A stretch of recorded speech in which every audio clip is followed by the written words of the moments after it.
Night falls. The museum's security lights fade to amber. A lone guard rounds the corner and freezes. A faint cerulean glow pulses from a display case. Inside rests a perfectly clear human skull, stardust swirling in its core. Legend counts. Only 13 of these crystal crania on Earth, yet they surface in places no advanced tooling should have reached. The Maya jungle. Himalayan valleys, the antique stalls of Paris. Stranger still, under every metallurgical probe they remain seamless, tool-mark-free, Ice Age riddles in quartz.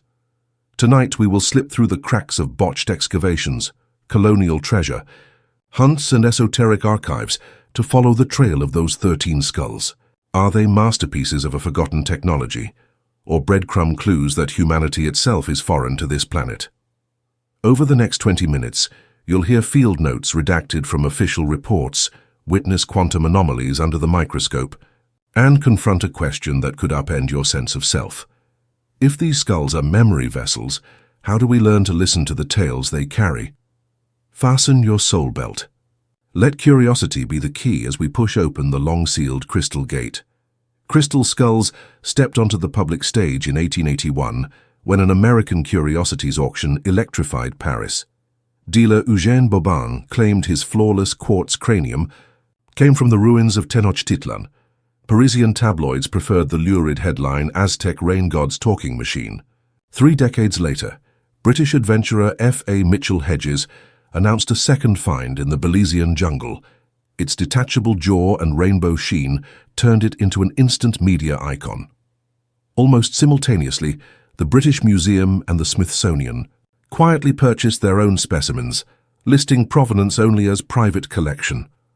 Laboratory tests show most skulls are hewn from single blocks of high piezoelectric quartz, hardness just shy of diamond. Without diamond abrasives or CNC tooling, craftsmen would need centuries of continuous polishing, an estimate uncannily matching the Maya calendar's 13 suns. Folk legends widened the mystery. When 13 skulls reunite at a world-age turnover, humanity will remember its forgotten birth. The Maya Popol Vuh speaks of skulls of light that store ancestral voices, while a hermetic fragment known as the Silent Witness hints the transparent cranium holds the universe in hush. Philosophically, quartz is time crystallized. Subatomic vibrations freeze into macro lattices, turning the mineral into a natural data crystal. If consciousness can impress itself upon vibration, a crystal skull may function as the cosmos's flight recorder, waiting for a species capable of decrypting it. The question is, do we still possess enough memory to recognize our own past? To decode the crystal skull riddle, we must abandon modern bias. Picture yourself an artisan in 900 BCE, no electricity, no microscopes, yet tasked with carving a 25-centimeter quartz block into anatomically perfect bone. Archaeologists tried to replicate the feat. With dry sand, river stones, and tallow, they spent 4,800 hours to rough shape a skull. But the light pipe effect, polishing eye sockets to channel a candle beam, demands 0.02 mm tolerance. Even 5-axis CNC machines need iterative recalibration. This frames Theory 1, lost technology. Perhaps the Maya wielded sound waves or acid vapors capable of softening quartz, echoing Egyptian legends of melted granite. Theory 2, 19th century hoax. Microscopic abrasion on the British and Smithsonian skulls matches rotary wheels of the 1800s. Aluminum carbonate fakes can even mimic natural fluorescence. Yet oxygen isotope ratios in the Paris prototype indicate formation below 50 degrees Celsius, ruling out high RPM polishing. Stranger still, X-ray diffraction reveals lattice shear dislocations, as if the crystal endured a magnetic field not found on Earth. Theory 3, extraterrestrial gift. Several indigenous oral histories speak of children of light, descending to deliver clear skulls and teach priests to hear the stone ancestors. At an unpublished NASA workshop, materials scientist Dr. McLean demonstrated that a 7.83 Hz Schumann resonance field projected through the Paris skull produced spinning liquid-like beams, behaving as if streaming data. Each theory leaves a gap. If ancient craftsmanship, why only 13 skulls worldwide?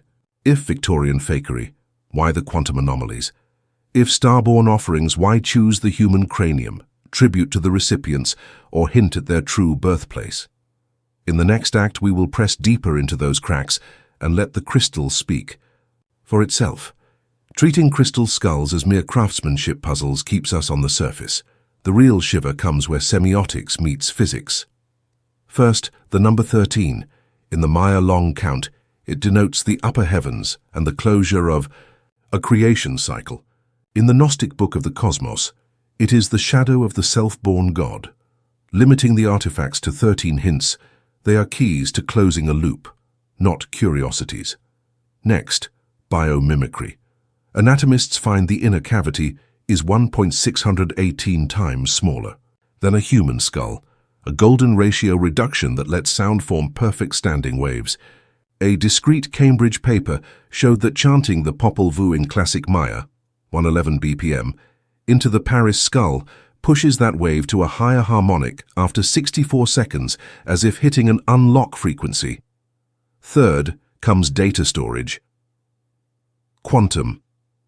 Engineers prize quartz for long coherence. A Swiss PSI accelerator test in 2024 accidentally mapped semi-buried nanotunnels inside the Paris skull, channels whose widths match the de Broglie wavelength of rubidium Bose-Einstein condensates, as though designed for quantum packets. If not a geological fluke, someone or something etched information into the lattice. Yet the skull's deepest paradox is visible yet unreadable. Mediums claim chant-like voices during trance. Scientists record only faint charge hops. Two decoders on the same station without a shared grammar. Carl Jung mused, "The human brain is not a container but a projector." The crystal skull may be a mirror forcing us to beam out the archetypes of the collective unconscious. If so, perhaps no secret was ever sealed. The code resides in the observer. The open question, when we gaze into that mirror, do we confront prehistoric tech, interstellar ancestry, or the untold regions of ourselves? You may not own a priceless crystal skull, yet you can still tap the quartz resonance model through a 13-minute crystal echo routine, using a thumb-sized clear quartz point. Set the scene. Kill the lights except for one candle. Start. A 13-minute timer, symbolic closure of an old cycle, rhythmic ignition. Play a 111 BPM drum loop, close your eyes. Breathe in for 4 beats, hold 2, exhale 6. Repeat for 64 cycles. Golden spiral visualization.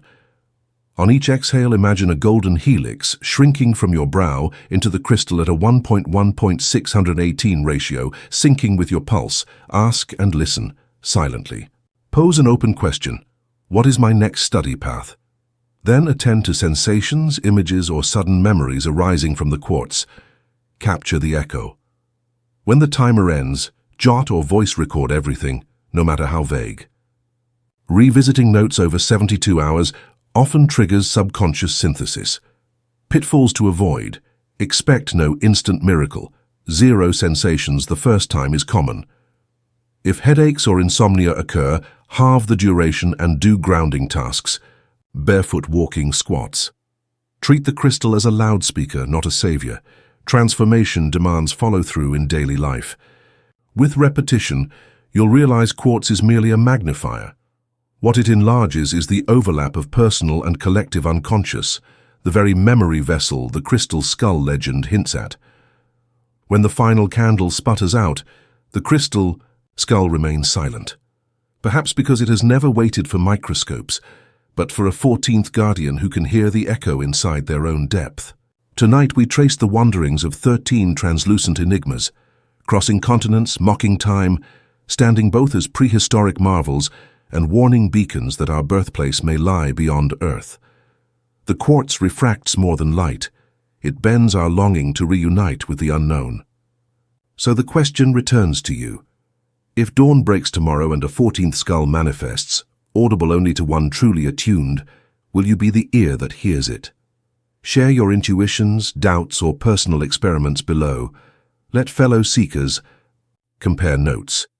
If this journey sparks something, tap like and subscribe, because next time we unseal another forgotten doorway. The world's secrets haven't grown fewer, they're simply waiting to be called into voice.